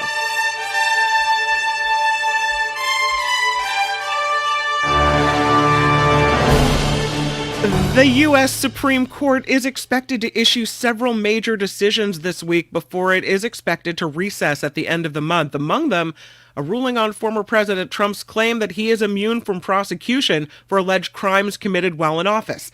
Other looming decisions include cases on the obstruction of justice charges or the obstruction charges against the January 6th Capitol rioters and abortion access in medical emergencies as well. Defense Secretary Lloyd Austin holding talks with his Israeli counterpart to discuss the conflict in the Middle East. Austin met with Israeli Defense Minister Yoav Gallant today at the Pentagon on Israeli operations in Gaza, humanitarian efforts in the region, and increasing tensions with Hezbollah in Lebanon. The U.S. now working to prevent an all-out war between Israel and Hezbollah. There are key parts of President Biden's new student loan debt relief plan back on hold. Federal judges in Kansas and Missouri temporarily blocking provisions of the SAVE income-driven repayment plan, which would have lowered payments for some borrowers beginning in July. The preliminary injunction, the result of lawsuits filed earlier this year by Republican-led states, arguing the president is overstepping his authority. So back we go on hold when it comes to the federal student loan issue. As mentioned earlier, Hunter Biden's law license in Washington, D.C. suspended. The D.C. Court of Appeals made its ruling today, citing Hunter Biden's recent felony gun conviction. The president's son submitting a motion for a new trial in that case. Hunter Biden found guilty for unlawfully purchasing a gun while addicted to drugs. Speaking of court proceedings, federal prosecutors leading Donald Trump's classified documents case are defending the FBI's search of the former president's Mar-a-Lago estate back in 2022. Trump's legal team is trying to have the case dismissed on the basis that some of the records were shuffled and fell out of order during the search. Well, they were still where they weren't supposed to be. A new filing from the special counsel Jack Smith's team details how the search was conducted and the protocols that FBI agents followed, arguing investigators maintained box-to-box integrity to those documents. Big kerfluffle in court with Judge Eileen Cannon. He shouldn't have boxes in his bathroom to begin with. I mean, hello. Does it matter if you drop one? I'm just saying. Oh my goodness. WikiLeaks founder Julian Assange has reached a plea deal with the U.S. Justice Department that'll see him go free after spending 5 years in a British prison. According to unsealed court documents, Assange plans to plead guilty to a single felony count of conspiring to unlawfully obtain and disseminate classified information. The U.S. charges part of one of the biggest publications of classified information in history, with some of the classified material being military and diplomatic in nature, leaked showing possible war crimes committed by American forces in Iraq. Man, I wonder, do you think Julian is going to just dive back into the information dissemination biz? I don't know. I tend to feel like he's had enough. I mean, look what it did to his whole life. He had to flee the country. He went from country to country and place to place. I don't know. True. But also, some people, it's just baked in, find what you love and let it kill you. I don't know. The attorney for Oakland Mayor Sheng Tao is no longer representing her. That, according to CBS News Bay Area, Tony Brass signed on to represent Mayor Tao last week after the FBI raided her house. Brass said the decision came after their paths differed on how to approach this case. He said he didn't know Mayor Tao was going to address the media on Monday. He would have told her not to. She gave a press release, never even told her lawyer. Oh, boy. Yeah, that's probably not what you want to hear. Probably not what you want to do. Although if she could get the Oakland Athletics to stay and not move to Los Angeles or not move to Las Vegas, that I think that she might get a groundswell of support. That's just my bad political advice. Well, she's on an upcoming ballot. We don't know which one because enough signatures were gathered against her for a recall. So I don't know what she's going to be doing. Aha. What we know is happening, though, my friend, is that Governor Gavin Newsom is hours away from giving his State of the State address. He'll first send it to the legislature, then record it for all Californians to see. It was postponed from March because of the delay in election results of Prop 1. Anyone who would like to hear about Governor Gavin Newsom's goals and policies can tune in to his YouTube or his social media channels at 10 a.m. Last year, he skipped the speech for a statewide tour instead. So again, that was at 10 a.m. Now it's recorded, so you can just go watch it whenever you want to. There you go. California restaurants are closer to being exempt from a new law. A bill to let them continue surcharges passed a hurdle yesterday and will be voted on in the state Senate this week. It'll then be up to the governor to decide whether restaurants can be left out of a statewide ban that starts Monday. This law requires businesses to include all fees up front instead of tacking them on at the end. It applies to hotels and cruises and ticket vendors and food delivery services as well. Oh, yeah. Kim, do you ever write in the tip and then you take it and realize, oh, gratuity was already included? Right. Oh, can I give you a real stupid anecdote? Please. So we have these delivery robots here in certain parts of Los Angeles and Hollywood, and they'll roll up to your house, and then you have to come out and get your food from it. So I ordered delivery on a rainy day, and it said, because the weather's inclement, would you like to tip extra to your delivery person? I'm like, yeah, these are hardworking people busting their butt doing Uber Eats or Postmates or whatever it is, and I go out expecting my delivery person, and it's one of these robots, and I tipped extra. Who does that money go to when they just put it in this robot device to bring it to me? I got duped. There it is. It looks like Wall-E. The robot extra. He does look like Wall-E. That's funny. And they should have told you that you have it's not a person that you're paying money to. It's a robot. Maybe it goes to the person who put the food in the robot. I don't know. Or maybe it goes to his robot family. Something. Back to the robot company. Yeah, exactly. R2D2. We had thunderstorms yesterday in California, mostly in the Central Valley, sparked a bunch of new fires. Crews in California dealing with 10 new wildfires. They all popped up yesterday, at least 3 of them in Fresno County, where this strong thunderstorm triggered 1,000 lightning strikes within a 3-hour span. Ooh. Meantime, the state's 3 biggest fires are nearly contained now. One in Butte County, said to be spreading at a dangerous rate last night, forcing families to leave the area. So we'll keep our eye on that fire in Butte County. The historic landmark in California is set to be removed next year. Drivers have been passing by this thing in California called the Palm and the Pine. and it's been there since 1920. These trees are on Highway 99, and they mark the divide between Southern and Northern California, the palm and the pine. I didn't even sounds realize lovely. this. Yeah. Caltrans plans to remove them when construction begins to widen the freeway. The palm and the pine are goners. The goal is to plant 15 palm trees and 15 pine trees as a new, more noticeable landmark, but the trees that have been there since 1920 have to go in the name of progress, apparently. Gee whiz, Yeah. it's sad. I mean, I hate change. I fear change. Look at the palm and the pine, Tony. That's awesome. Oh, gosh, Yeah. darn it. They're going to be chopped down, pulled out. It's the end of an era. Yeah, Yeah, that bums me out. I know. I hate it too. But I guess we're going to get more palms and more pines, so it's going to be okay in the end. But it is a That's landmark. like a poem. That's like poetry right there. It really is. It's gorgeous. It's and the fact that they've added the significance to it, yeah, just a shame. But all in the name of progress. If there's a little less traffic, then all right, God bless Yeah. them. Well, it is, and it's interesting because, and I didn't know this until today about the palm and the pine, maybe because I don't take this particular freeway, but how kind of, I don't know, as you say, poetic, poignant it is that, or it's representative, because when you think of Southern California, some people may see palm trees in their mind, palm trees lining the coast and what have you. Yeah. And when you think of Northern California, maybe you think pine trees, redwood forests. So it's kind of cool that that's the dividing line. That's the here's where the state is divided right there. Yeah. Now it's gone. Done. I like it. Oh. I'm glad. Well, I'm glad I got to see it today. I am too. Photo of it. Sayonara, sucker. Say Oh, goodbye. and tell me again, That's it. what freeway is it on? This is, I lost it. Hold on. I have to go back. This is on Highway 99.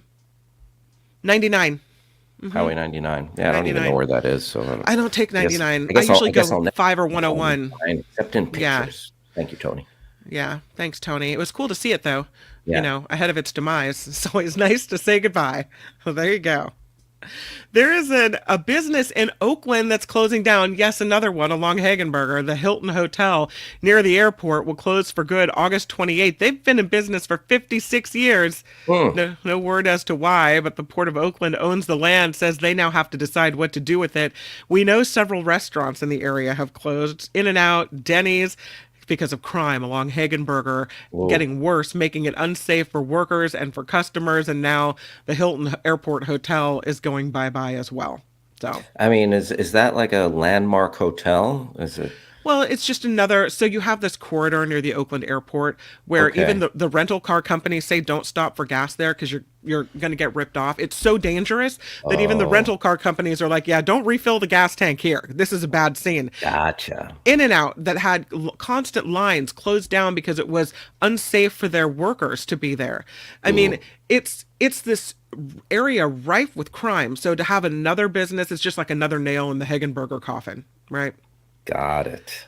The San Francisco Giants are honoring baseball legend Willie Mays. The team shared stories about him on and off the field before last night's game at Oracle Park. It was the first at home since the 93-year-old man passed away 1 week ago today. The players also wore his number, 24, in tribute, something that has never been done since Mays was traded to the Mets in 1972.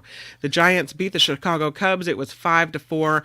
Game 2 of that series is tonight. I'm not afraid to say it. Willie Mays, the greatest baseball player of all time. They talk about a 5-tool player. That means you can. Let me try to remember what the tools are. You can hit. You can hit for power. You can run. You can field, and okay, and you can levitate. I don't know what that last one is. No, But, he can do it all. Yes. no, but Willie Mays, he could hit for power. He could hit for average. He had the speed, and he was a 12-time Gold Glove winning fielder. He had 660 home runs in his career. I'm a big baseball fan. Willie Mays, just a legend, and glad to see San Francisco honoring one of the finest products ever to come out of that ballpark. And just a legend. Last story for you. San Jose police are using a new tactic to find criminals on the run. The department just launched its most wanted Facebook and Instagram pages. They'll be updated regularly with the photos and the descriptions of the dangerous, violent suspects, including some who may have left the country to avoid getting caught. Police think there are people who know these felons, and the hope is they'll check social media and then come forward with information. Kim, you might be able to have some fun with the mugshot ratings. I know. We'll have to do the San Jose mugshot rating. I don't know. Yeah. This report is sponsored by Tenuta Vineyards. Oh, it's the best winery. And they have events at Tenuta. It's such a fun place to go out in Livermore. And the July 4th weekend, it's a long weekend, and they will be open Thursday, July 4th through Sunday, July 7th. They just released their new Pinot Noir Estate Blend, which is going to be amazing. As you see on the screen, they've got the Mark Thompson Why Are You Yelling Red Blend. They've got the Hey, which one of you is Mark Thompson Pinot Grigio? Both excellent. And now they've got the 2020 Estate Pinot Noir that was just released, something new to try out there at the winery. It is an opportunity for you to get 10% off across the board. All you have to do is use the phrase that pays, as they say. It is smash it with your iron rod. You say it or you type it, and you get your 10% off at Tenuta. If you're buying a case of wine, they'll give you 20% off. So check it out. 925-699-4576 is the phone number to call and talk to Rich at the winery, or you can email him, rich@tenutavineyards.com, rich@tenutavineyards.com. The website you're seeing here is actually tenutawinery.com. So what I would do is check out the website, maybe see which wines are interesting to you that you want to order, and then shoot Rich an email. But don't forget to say smash it with your iron rod and get your discount. Tenuta Vineyards in Livermore. Awesome. Wow. Kim, you guys have the best sponsors. You got the coffee to get the day we do. going, and then you've got the wine to get the party flowing. It's we got it covered. Yeah. I love it. We got Ngaio with the marijuana. Like, we have your go. substances all covered here on The Mark Thompson Show. Right on. I'm Kim McAllister with Hal Rednick, and this is The Mark Thompson Show. The Mark Thompson Show.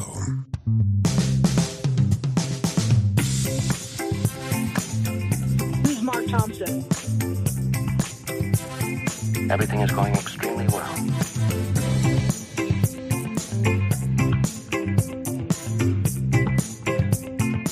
What he's got going here is a situation. You people are crazy.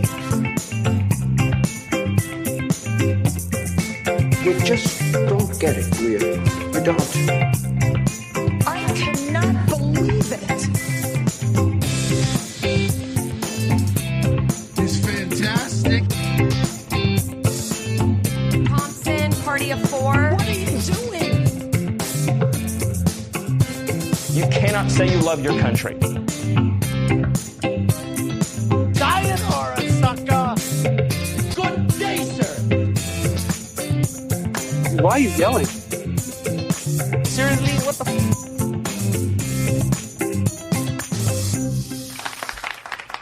Yeah, Kim and Hal here on The Mark Thompson Show, and it is time for us to get to a segment that allows us to kind of peek into the lives of people that have an extraordinary amount of money. It's called That's Rich. Who are they? The top 1/10 of 1%. What are they like? These people are so posh and snobby, they're snotty. That's Rich on The Mark Thompson Show. Here we go, Hal. You ready for this? Christina Ooh, Ricci. yes. You know who Christina Ricci is? Oh, yeah. Actress, Wednesday Addams originally. That's right. And then she, she's recently, most recently, part of the TV show Yellow Jackets. She's got this house in Hollywood. It's in the Woodland Hills area. And it's lush. You can see there it's all like tropical foliage, and it's green, and it's kind of private. It's on this cul-de-sac in Woodland Hills. She's owned it since 2018. She bought it with her ex-husband, James Heatergan, for $1.1 million. And she has wanted to sell this house because it's where she lived, what she says, through an abusive marriage with him. And she doesn't have the best memories associated with this home. She hasn't lived here in a while, but finally she's trying to sell it. And $2.2 million is what she's trying to sell it for. What's interesting about that to me is that used to be this astronomical amount. And now I look at 2.2 million for a home that, you know, has a celebrity name attached, and I think that doesn't seem like all that much. I don't know. Yeah, well, especially in California. California, you know, we were alluding to it when we were talking to Gil earlier about you know, the median home prices, but in California, you get a lot less than you would in Iowa or, of course, yeah, you know, where have you. So she, in preparation to sell this place, signed on to renovate it with a TV personality, Jeff Lewis, and it appeared on the Amazon freebie series Hollywood House Lift. And so now it's all fancy, and it's a charcoal gray 2-story home. It's about on a 1/4 acre of land, 2,700 square feet, 4-bed, 4-bath. It's I don't know, it's kind of nice. I think it's kind of nice and lush and green and a little bit private. It seems kind of nice. Yeah, that was a great looking backyard with a pool. Yeah. And as someone pointed out, Woodland Hills, that's we're getting into the deep valley there. Okay. You know, just off Ventura Boulevard. You can find everything you need on Ventura Boulevard in the beautiful San Fernando Valley. It has a media lounge, which is nice. It has skylights in the dining room. It has designer appliances, trendy brass fixtures, boldly veined stone-like counters. Kim, can I stop you real quick? Please. I smell something fishy here. Are you Christina Ricci's real estate agent? You would think I was. Are you just using the show as an ad for Christina Ricci? You caught me. Yeah, you caught me. I don't know. It has, by the way, a raised fireplace. And multiple doors to the backyard so you can get in and out easily, kind of make the outside like the inside. So, yeah, I think it's pretty nice. 2.2. I think that's a kind of I mean, I don't want to say it's a bargain because prices are crazy in California, but in the scheme of things, with the current pricing structure, I think that looks pretty good. You know, I've learned a bit more about this since I've gotten married, and since my wife and I have been, you know, just, you know, figuring out where to live. And you're absolutely right. For the square footage and for 4-bed, 4-bath, and looking kind of lush like that, as far as like California prices go, 2.2 seems not bad. I know. Well, here's one that seems really a lot more than this. This is Estee Lauder's former vacation home in Cannes. You say Cannes or Cannes? The French film fair, Cannes. Cannes Film Festival, Cannes Film Festival. I think it's Cannes. You know, now that you've said both, I'm now I going know. back. What would I have said? I would have said Cannes. I would have said Cannes. Well, she's owned this villa, Estee Lauder, in the La cosmetic titan. Yes, she is. It's in the La Californie neighborhood, and she owned it from 1961 to 2004. So she doesn't own it now, but she just put it on the market for 8.7. Well, she died 2 decades ago. So whoever owns it now just put it on the market for $8.7 million. It was her favorite vacation home. The French Riviera is right in the background there. The house that Lipstick built. It really is. It was her former summer home. She created some of her famous fragrances there. Look at that. Ocean in the background. Beautiful. Wow. It's on Avenue du Roi Albert in Le Californie, an exclusive residential enclave in this region. She and her late husband bought it together in 1961, and she held on to it until she passed away at age 97 in 2004. The next people bought it, and they did a whole renovation.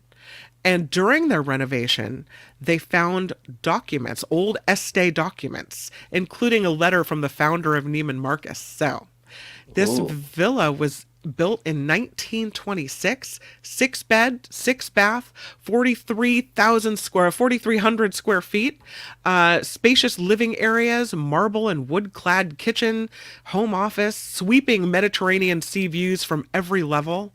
I can see why it was her favorite. Yeah. Kim, do you want to go half season? We can use it as a timeshare. You get it half the year, I get it half the year. This would be fantastic. And when the film festival comes, we can just rent it out to celebrities and make a mint. Love it. Let's do it. Let's move to this one. This is Catherine Zeta-Jones and Michael Douglas's New York estate. They're putting it on the market. And it's pretty nice. They're listing it for $12 million. It has a name. You know when an estate has a name, it's really fancy. This is Long Meadow. Long Meadow. Long Meadow is on 12 acres of riverfront property in the Hudson Valley. It's about 20 miles from Manhattan. It's an historic Georgian-style home. This is definitely how the better half lived, right? Oh, yeah. I mean, look at that property. It's crazy. Is the acreage... 12 acres. 12 acres. Right along the river. Mm-hmm. You can just see gorgeous. that. Yeah, and just a stone's throw, 20 miles from the city. I mean, you get the country living close to Manhattan. What could be better? So she bought this house by herself, Catherine Zeta-Jones. She paid $4.5 million for it in 2019. It's a pre-war estate, 4-story Georgian-style house, 8 ensuite bathrooms, 12 bathrooms, so 8 ensuite bedrooms, I should say, then 12 bath, 11,600 square feet, 4 feet of level living space, stylishly modern interiors warmed by numerous fireplaces. Look at that indoor pool. Crazy. Yeah, that was lovely. It was built in 1929. Previous owners included Tiffany and Company co-founder Charles Lewis Tiffany. Okay, I for a second I thought you were going to say Tiffany, the singer from the 80s. No. Like, okay, she was successful, but not that successful. No, Tiffany. The Matheson family were wealthy sugar merchants. And so it's been owned by some people with a lot of cash. Would it be fair to call the Matheson family sugar daddies? I think they were sugar daddies, as a matter of fact. Yeah, this Max Sugar house for sure. So that's on the market, $12 million. Looking at this house, I'm getting Saltburn vibes. Did you check out that film from last year, Saltburn? I only got 10 minutes into it and I turned it off. Oh, gotcha. See, I liked it. I thought it was. I liked the commentary on the bougie upper class. Maybe I should have stuck with it, but it just gave me the creepy vibe from the get-go. It's very creepy. Yeah. Oh, yeah. It's cringy. It's creepy, but I really enjoyed the performances. And the lavish living when they get to the Saltburn estate is something to behold. Some really strong performances, well acted. But not everyone's cup of tea. Yeah. This house, though, when you think of like mansion, you think of spending millions of dollars on a house. This is the house. You don't. Oh yeah. I mean, I don't think of the Christina Ricci house, even though it's $2.2 million. That's not a mansion. The Christina Ricci house, like if that house was just on a plot of land in New Jersey where I grew up, or in Iowa, or like I said, just it would be a nice, a large family house. Sure. This is a lush mansion. Yeah. This is where it's at. We'll move on to Monty Williams' house. The house is amazing. Wait, Montel Williams? Monty. He's a basketball star with the Detroit Pistons. Gotcha. And he was fired with more than $65 million left on his record contract. He's their ex-coach. Yeah. Mm-hmm. And he there he is. So he led the Pistons to the NBA worst 14-68 record. So he had to go, right? Yeah, 14-68. And within that, I think they had, they set the dubious mark of the longest losing streak in NBA history. They lost it was something like 30 games in a row. So, yeah, but rough. he's got $65 million left on this record contract. Mm-hmm. I don't know how. Yeah, I don't know. I mean, that's where you thank your agent again and again for getting you the guaranteed money. Oh, we lost Kim for a sec, but yes. Sorry, I went away for a second. Oh yeah. Mm-hmm.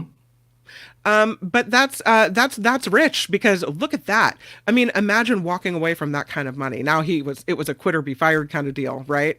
Mm-hmm. But yeah, I that amount of money is just staggering.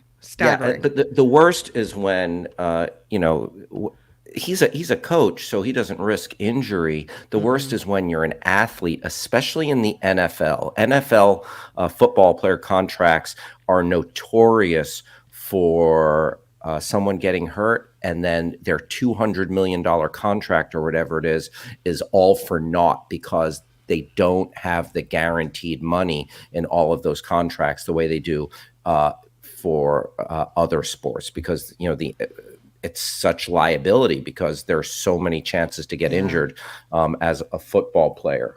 Yeah, I can't even imagine when you're talking about that much money. I can't even fathom. Oh, it's beyond. Lastly, let's talk about the most expensive Airbnb in California. What? Yeah, if we're going to Coachella Valley, gonna catch a little coffee, catch a little concert at Coachella. The most expensive Airbnb rental in California is called Big Boy. Big Boy is the name of the rental. Big Boy is about, the cost of it is about the same price that a lot of people in the Bay Area pay for a year of rent. It is in Indio. It is a mile from the Empire Polo Club, where the Coachella Valley Music and Arts Festival is held every spring. It's a 5-bed, 5.5-bath mansion, 10,000 square feet. You got a home theater there. You've got a half basketball court. You see the infinity pool. Pretty nice, right? Gorgeous. If you want to stay at Big Boy, it's going to set you back $22,500 a night. Whoa. No joke. Yeah, that's like the Sultan of Brunei, I'm telling you. So $22,500 a night, and it's not rented too often. It has about 10 to 15% occupancy. So there are people that stay here. It is the most expensive Airbnb in California. After looking at and analyzing rentals in every state, this site ranked rentals based on the cost of a 7-night stay, including all taxes and fees. So, this is it. This is the Indio home at the top of the list for the most expensive Airbnb in California. That's gorgeous. And you're not going to stay just one night. You're going to stay for a few, right? Got to. So yeah, I'll make it a 3-night stay, 66 grand. I'll split that between 66,000 of my closest friends. Yeah, you have 5 bedrooms. I guess a lot of people are going to be sleeping on the floor on their sleeping bags. The Big Boy caters to visitors attending the music festival. They have a lot of horse shows in the area. They have tennis tournaments in the area. Everything has come to the desert, and anything that has been there has gotten larger, is what they say. So here you go. Go into the desert. I'm going to do some quick math here. So 66,000 divided by, all right, what's a reasonable hotel room for a night? $200, $250? Say it's $300. Oh, 300. If you're staying at Disneyland, it's about $450. All right. Okay, so 66,000 for 3 nights divided by should I have divided by 900? What is that? Okay. Yeah. Okay. Because $300 a night. All right. Let me do that one more time. 66,000. No one told me there'd be math on this, and it's of my own design. I've created a prison of my own making. Okay. Divided by 66,000 divided by 900. Yeah. Equals, 73.33333. So get 74 of your closest friends. And we can pull it off. Yes. There you go. I don't know if they have a limit to the number of people who can stay here, but the floors are wide open. I mean, we could bring your air mattress and you're good to go. Yeah, I'll throw a tent in that backyard. This is not for people like us. No. No, I'm sorry to report to you. Oh, Hal. Oh, my dream is going up in smoke. Get Ngaio on the phone. That is rich.